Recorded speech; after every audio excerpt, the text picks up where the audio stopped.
बन गया है मोहन जासूस और कर रहा है कावेरी का पीछा करते करते पहुंच गया है महिला शौचालय में। आइए जानते हैं आज के एपिसोड की कहानी। राधा को होश आ जाता है तो गुनगुन और तुलसी बहुत खुश हो जाते हैं और बाकी बिहारी जी का धन्यवाद करते हैं। दामिनी कावेरी से कहती है, आपको हमारा अधूरा काम करना होगा। मेरे प्लान का स्टेप नंबर 2, जल्दी जाओ। फिर दामिनी मोहन का ध्यान भटकाने के लिए इंस्पेक्टर से बात करती है और कहती है कि माँ जी ने कुछ नहीं किया, वो निर्दोष है। और तभी कावेरी चुपके से वहाँ से निकल जाती है, लेकिन मोहन की नज़र उस पर पड़ती है और वो सोचता है कि ये कहाँ भाग रही है। जैसे ही कावेरी वहाँ से निकलती है, मोहन उसके पीछे जाता है और दरवाजे पे उससे शेखर मिलता है। तो वो शेखर से कहता है कि तुम दामिनी पे नज़र रखो, मैं कावेरी मासी के पीछे जाता हूँ, देखो कैसे चोरों की तरह छुपके जा रही है। तो शेखर कहता है, क्या तुम दामिनी पे शक कर रहे हो? तुम्हें लगता है कि खीर में जहर उसने मिलाया है? तो मोहन कहता है कि फिलहाल तो मुझे बस माँ को बाहर निकालना है, मैं अभी जाता हूँ कावेरी मासी के पीछे, तुम दामिनी पे नज़र रखना। जैसे ही मोहन वहाँ से चला जाता है, दामिनी उसके पीछे जाने लगती है। तो शेखर उसे रोक लेता है और कहता है उसे ज़रूरी कॉल आया है, वो वकील से बात कर रहा है। लेकिन दामिनी को पक्का यकीन है कि मोहन को उन दोनों पे शक हो गया है और वो कावेरी का पीछा कर रहा है। यहाँ कावेरी बाहर किसी को फ़ोन करने के लिए आती है। जैसे ही वो फ़ोन के पास जाने ही वाली होती है, तभी मोहन का फ़ोन बजता है। तो वो रिंगटोन सुन के उससे पता चल जाता है कि मोहन इसका पीछा कर रहा है। तो वो छुप जाती है। मोहन कावेरी को ढूंढने लगता है और कहता है, अभी तो यहाँ थी, कहाँ चली गई? गुनगुन और अजीत खुश हैं कि राधा को होश आ गया, लेकिन राधा कहती है, हमें तो देखने कोई भी नहीं आया। तो गुनगुन कहती है कि नहीं राधा, सब लोग तुम्हारे लिए बहुत परेशान थे। लेकिन तो वो पूछती है कि क्या हुआ गुनगुन?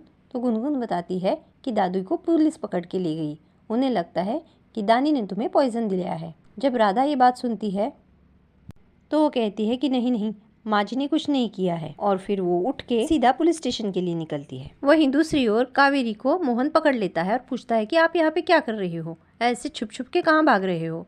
तो वो कहती है कि हमारा पेट गड़बड़ है, देखो ना वहाँ पे महिला शौचालय लिखा है, इसलिए हम यहाँ आए थे। और फिर वो अंदर चली जाती है। तो मोहन बाहर ही वेट करता है, कहता है कुछ तो गड़बड़ है। बहुत देर के बाद जब कावेरी नहीं लौटती तो मोहन कहता है, कहाँ चली गई है, ज़रूर कुछ गड़बड़ है। और कावेरी यहाँ पे पीछे की खिड़की से कूद जाती है।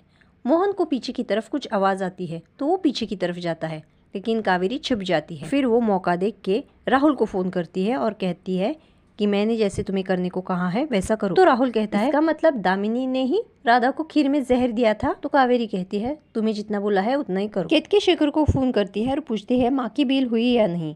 तो शेखर कहता है कि 2 दिन तक आंटी की बेल नहीं हो सकती। तो केतकी अपने पापा से कहती है कि माँ को 2 दिन तक बेल नहीं मिल सकती। फिर त्रिवेदी जी कहते हैं, अब वक्त आ गया है, हमें उसे बुलाना ही होगा। तब यहाँ पे केतकी बहुत डरी हुई दिखाई गई है और कावेरी फिर से पीछे वाली खिड़की से शौचालय में जाती है। मोहन बाहर बहुत देर इंतजार करने के बाद थक जाता है और खुद अंदर जाता है, लेकिन वहाँ की महिलाएं पुलिस को बुला के लाती है और कहती है कि ये गुंडा अंदर घुस आया है। तो वो कहता है कि नहीं, मेरी मासी अंदर है और वो अटक गई है, इसलिए मैं यहाँ पे खड़ा हूँ। और तभी कावेरी दरवाजे से बाहर आती है। कावेरी पुलिस से कहती है, जब भी हमारा पेट खराब होता है तो हमें चक्कर आने लगते हैं, इसलिए हमारा बेटा यहाँ दरवाजे के बाहर खड़ा था। मोहन कावेरी को लेके फिर से पुलिस स्टेशन में आता है और तभी सामने माँ को पाके बहुत खुश होता है और वो माँ को गले लगाता है। तभी पीछे से उसे राधा की आवाज़ सुनाई देती है, तो वो और ज़्यादा खुश हो जाता है और राधा को भी गले लगाता है और कहता है, क्या ज़रूरत थी ये सब करने की? मुझे बचाने के लिए तुमने खुद जहर वाली खीर खा ली, तुमने तो मेरी जान ही निकाल दी। ये सब सुन के राधा बहुत भावुक होती है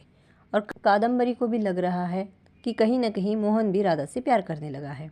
मोहन राधा से थैंक यू कहता है कि तुम्हारी वजह से आज माँ जेल के बाहर है। तो राधा कहती है कि मोहन जी, हमने कुछ नहीं किया, हम तो अभी आए, हमने माँ जी को नहीं छुड़ाया। लेकिन वो पुलिस से कहती है कि माँ जी ने खीर में जहर नहीं मिलाया है, खीर में जहर दामिनी ने मिलाया है।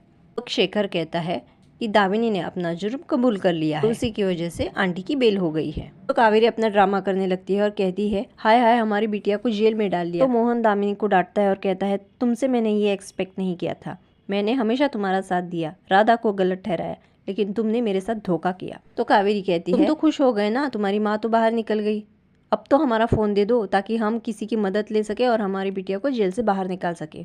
और फिर इस तरह से चालाकी से कावेरी अपना फ़ोन मोहन से वापस ले लेती है। राधा ये सब देखती है और कहती है, तुलसी जीजी, क्या आप यहीं पे हो?